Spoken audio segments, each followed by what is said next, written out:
औज़ुबिल्लाहि मिनश्शैतानिर्रजीम बिस्मिल्लाहिर्रहमानिर्रहीम। नाज़रीन कराम, 2022 LHC, ये आपको मैं नंबर इसका बता रहा हूँ, 2022 LHC 9073। ये लाहौर हाई कोर्ट की जजमेंट है। बहुत इंपॉर्टेंट इशू पे जजमेंट है ये। इसमें जो है, आपको मैं इसके फैक्ट्स थोड़े से बता दूं कि एक शख्स मोहम्मद शाहिद उर्फ शादा, ये शुजाबाद डिस्ट्रिक्ट मुल्तान का रहने वाला था। इसको FIR नंबर 219/2015 में पकड़ा गया 10/9/2015 को, और 9C of control of narcotic substances act 1997 के तहत इसके खिलाफ केस दर्ज हुआ। मंशियात इससे पकड़ी गई और ट्रायल कोर्ट ने 265 के तहत अपने इख्तियारात जो हैं, 265 CRPC के तहत इख्तियारात इस्तेमाल करते हुए से क्विट कर दिया, बरी कर दिया। जब उसको बरी किया तो फिर स्टेट जो है, रियासत जो है, वो हाई कोर्ट में इसकी बरियत के खिलाफ आई कि इसे बरी क्यों किया गया। उन्होंने कहा जनाब ये बरी होने वाला मुल्ज़म नहीं था। तो यहाँ पर फिर ऑनरेबल हाई कोर्ट ने केस का जायज़ा लिया और इसमें उन्होंने करार दिया कि ये जो सूरत हाल है कि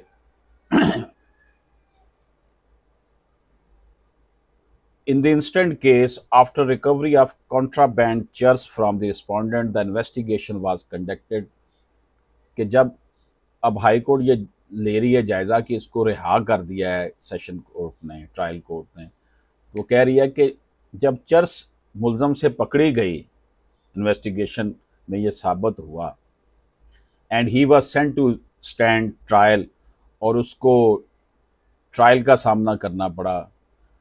The respondent was summoned by the trial court and a formal charge was framed against him। मुल्ज़म को के ऊपर ट्रायल किया गया, उसके ऊपर चार्ज फ्रेम फर्द जुर्म लगाई गई। Keeping in view of the provision of section 204 and 265D, the learner trial court was of the view that there is a prima facie case made out against the respondent. जब 204 और 265D को देखते हुए अदालत का ये कहना था कि प्राइमा फेशी बादियुन नज़र में ये केस बनता है, लेकिन बाद में क्या हुआ, acquittal of the respondent under the grab of section 265 के CRPC without recording any evidence and without confronting the documents to the prosecution witness is totally uncalled for, unwarranted। तो फिर ये 265 के तहत इसको बरी कर देना ट्रायल कोर्ट की तरफ से, ये बिल्कुल गैर ज़रूरी है और इसके ऊपर हमें ये गलत तौर पर किया गया है। और अदालत ने क्या किया कि केस को रिमांड कर दिया कि दोबारा इसको देखे। अदालत का कहना था कि बगैर एविडेंस रिकॉर्ड किए, बगैर डॉक्यूमेंट्स के ऊपर जिरा किए, जो सफ़ा मिस्र पर डॉक्यूमेंट्स थे उन पर जिरा किए, रिकॉर्ड पर जिरा किए, इसको बरीक जो किया गया ये गलत किया गया।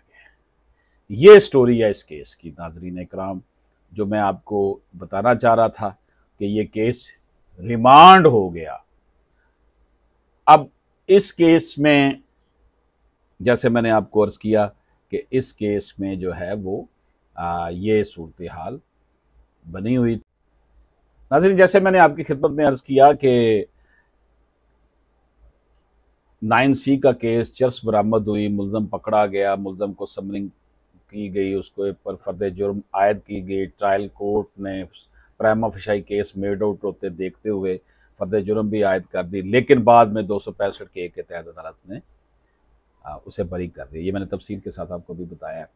तो अब इस सिनारियो में सूरत हाल जो है, वो इशू जो हम डिस्कस कर रहे हैं इस जजमेंट में, वो ये है कि वेदर पार अंडर सेक्शन 265 के CrPC can only B use in exceptional cases with reason as to satisfaction of court regarding the non-probability of conviction of the accused। क्या जो 265 के है, 265 के ये है कि आप मुल्ज़म को बरी कर देते हैं किसी स्टेज पर भी। क्या 265 केस सिर्फ गैर मामूली हालात में इस्तेमाल करना चाहिए और अदालत को ये सेटिस्फेक्शन होनी चाहिए कि मुल्ज़म को सज़ा होने के चांसेस नहीं हैं, इसलिए इसको अभी बरी कर दिया जाए, खामखा मुल्ज़म का भी और अदालत का भी टाइम ज़ाया होगा। तो इसका जवाब हम लेते हैं, नो डाउट सेक्शन 265 के CrPC empowers the trial court to acquit the accused person at any stage of the case. तो जनाब इसमें कोई शक नहीं कि 265 के सीआरपीसी जो है वो अदालत को ये इख्तियार देती है कि वो किसी स्टेज पर भी जो है ना वो मुल्ज़म को रिहा कर सकती है। After hearing the accused and prosecutor, मुल्ज़म को भी और जो प्रोसिक्यूशन है उसको भी, इस्तगासा को भी। The court consider that there is no probability of conviction of the accused. अगर कोर्ट कंसिडर करती है, उसे ये अंदाज़ा हो जाता है ये सुनकर कि मुल्ज़म को सज़ा नहीं हो सकेगी, तो फिर वो 265 के की अपनी पार इस्तेमाल करते हुए किसी स्टेज पर भी मुल्ज़म को बरी कर सकती है, रिहा कर सकती है, बरी कर सकती है। But before rendering such an opinion the court must give reasons as to satisfaction regarding the non probability of conviction of the accused. जब उसने ये अपना पार इस्तेमाल करनी है तो अदालत को चाहिए कि वो फिर यानी 265 के एक सीआरपीसी के तहत मुल्ज़म को बरी करने लगी है, एक्विटल करने लगी है, तो फिर उसको रीज़न देनी पड़ेगी कि किन वजूहात की वजह से ये चांस है कि मुल्ज़म को सज़ा नहीं होगी, मुल्ज़म कन्विक्टेड नहीं हो सकेगा, इसलिए हम आपको इसको इसी स्टेज पर रिहा कर रहे हैं।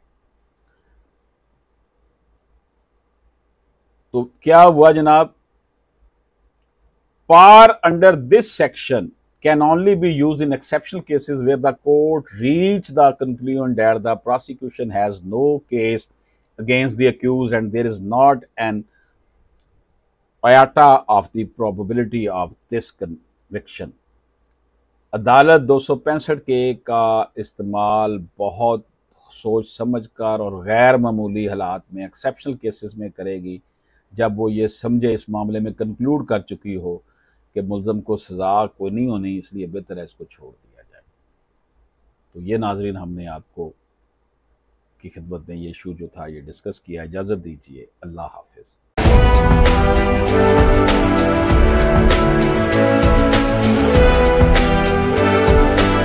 अशरफ हासमी एडवोकेट से रब्ता करने के लिए 0300426227 व्हाट्सएप पर वॉइस मैसेज कीजिए।